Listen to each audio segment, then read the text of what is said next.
What is the role of religion in our ever-changing world? From the News Channel 5 Network, this is Issues of Faith. Hello, everyone, and welcome. I am Ben Hall. Our topic today, the conflict between science and religion, between science and faith. And why do so many people who embrace science reject religion? We'll be talking to someone today who has made the journey from atheist to Christian. And how did that happen? We're happy to have with us Dr. Ming Wang. Dr. Wang, thank you for being here. Thank you, Ben. So that question, why is it that it is so common, in your opinion, for people of science or even highly educated people to reject faith? What do you think? I think it's a natural human tendency as we gain more knowledge and make discoveries about nature. We tend to rationalize more and more and think that we are in control and we understand everything. But the fact of the matter is, the more science that I've studied, in many ways, more unknowns I have. And for example, when I studied the structure of human eyes, I found that the structure is so complex that the number of neurons in one person's head is greater than the number of stars ever discovered in the entire universe. So to think about all these complex neuronal connections for visual interpretation can evolve out of random without purpose is hard to believe. And you began your studies as an atheist. Mm-hmm. You were an atheist. What made you change? I came to this country as an atheist. I survived China's Cultural Revolution, the Communist prosecution, came to this country with $50 many years ago. So I came here to study science. As the movie God's Not Dead, there was a character in there which is inspired by my life story. And I came to faith because I found some of the answers that I was trying to find in life. I did not find in science alone. As I said, the complex structure of human eyes, the visual interpretation, it would have taken, I calculated, it would have taken trillions of years for such a complex structure as human eye to form out of randomness. So that's where my previous atheist belief based on science alone came into crisis. And right around that time, a professor at Harvard actually influenced me and showed me the way and basically said, life at the end, it's not just about science. It's not just about faith. It's about science and faith together. It's almost like the two sides of the same coin. And your story is remarkable. You talk about Harvard, highly educated, Cultural Revolution. You come here from China as an atheist, not exposed to Christianity. Your parents certainly weren't Christian. Mm-hmm. What is their view of your Christianity now? Well, they are more receptive now as the movie God's Not Dead 1 and 2 depicted, and they were initially very, against it. And so at the moment, they look at me and say, well, okay, our son became a Christian, did not turn out to be too bad. So, I think that's the power of being a Christian, is through your own action, through your own behavior, trying to help others, trying to be a good citizen, this good son. I actually moved them in. They're 80 and 83. I moved both of them to live with me 6 months ago for the rest of their lives. So I think I'm doing my part as a good son, and they see that Christian faith has positively influenced me, my life. Does it concern you that so many people of science do reject religion? And what do we do about it? I think, how it's interesting that when you see a great mathematician, you will say, he's such a great mathematician or engineer, he's almost like an artist. But you don't see the comment on the opposite way. What I mean is that the intuition, emotion, faith, intangibles lies in the highest level of human achievement, and the engineering, mathematics, facts are secondary.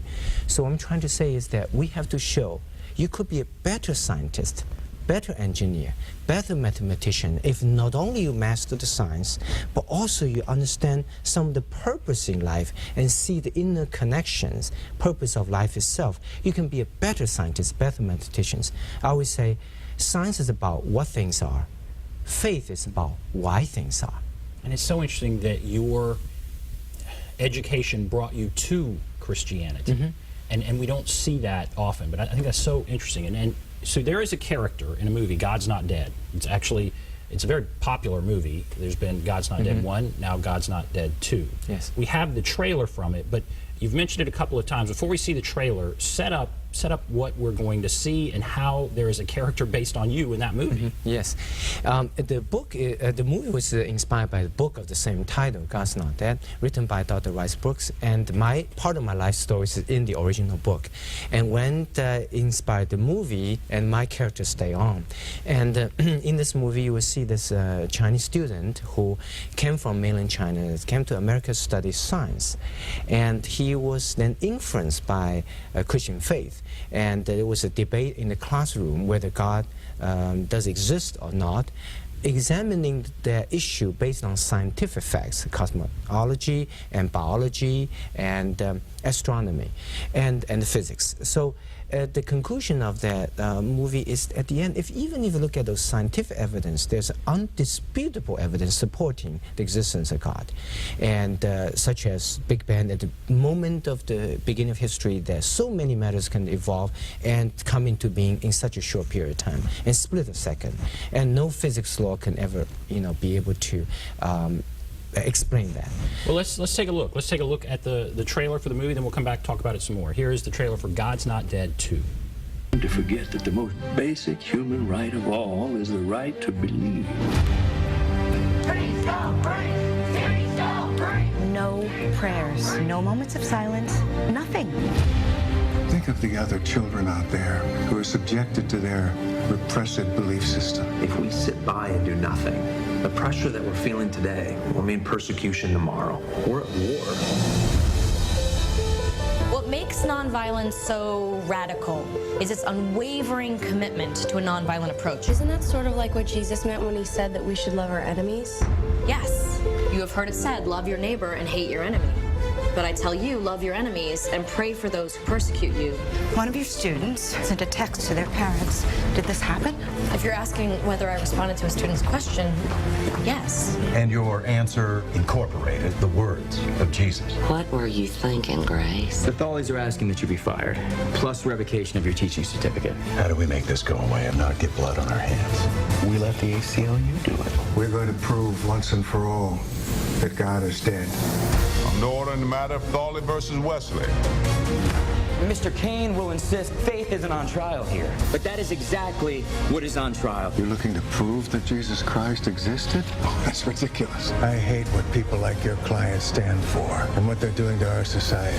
You're under arrest. These people, they're looking to destroy you. Everyone's telling me to stay out of it. What is your heart telling you to do? I would rather stand with God and be judged by the world than stand with the world and be judged by God. I am not going to be afraid to say the name Jesus.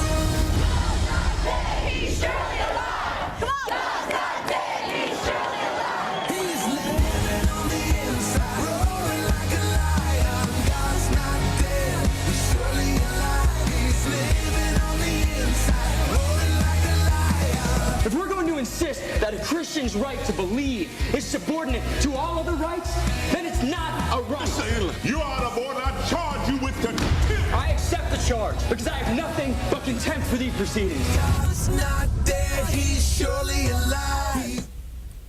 So that's the trailer. What did you want to say about that? Yes, that's the trailer of God's Not Dead number 2. And actually, that in the second one, you see a few flashes of this Chinese Asian student. That was character based on my life story.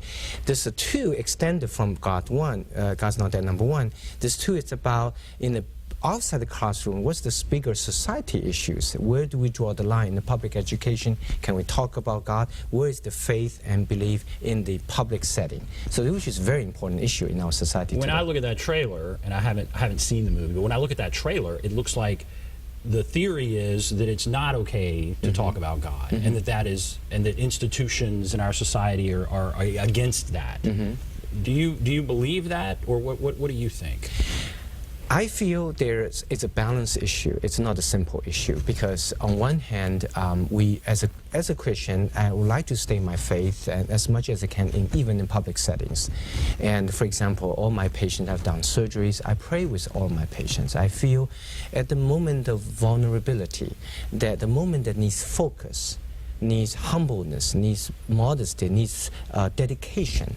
That praying with God and help us focus together, we do a good job for the patient's eye surgeries. So that's why every patient I have done surgeries, I pray with them. And it helps in the setting. But at the same time, I usually ask my patient, I said, is it okay for us to pray? Because I have to be also sensitive to the fact that many are not Christians, different beliefs. I feel all people are equal. They get the right to believe what they believe. And as a Christian, that we want to influence them not through over-preaching, but through our own action, that we can do good deeds as a citizen of the world. And in this case, I get the patient's permission, it's okay to pray. And then almost always they say, yes, Dr. Wang, I appreciate you will spend time and slow down and help me focus and relieve my anxiety. So I think it's a balance issue. We have to be sensitive to the faith, beliefs and the rights of folks with different beliefs and ethnicities and cultures. But at the same time, we should not be afraid of stand up to state what each of us believe ourselves. When I opened the show, I talked about the conflict between faith and science, faith and education in some cases. Where do you think we're headed? Where do you think this takes us? The world today is a very troubled place. There are violence, there's corruptions, and there are immoralities, and much of that has to do with the increasing development of the pace of development of science and technology and material wealth. When humans are faced with more material wealth, one is tempted to corrupt. And I do believe that without faith, you can never hire enough policemen. So we need better legal systems to safeguard against the corruptions, but at the same time, we have to also build our faith foundation in each of us. For me, it's Christian faith, but in another person could be different faith and beliefs, but believing something. Believe in the fact that even no other human being is watching this person, a creator, a God is. So that will bring a bit more sense of accountability, more honesty, and that will help the society grow. I do truly believe that if we forget about faith and ignore the fact that human beings, we are mortal beings and there are immortal creators who dictates our lives and we should be held accountable to him.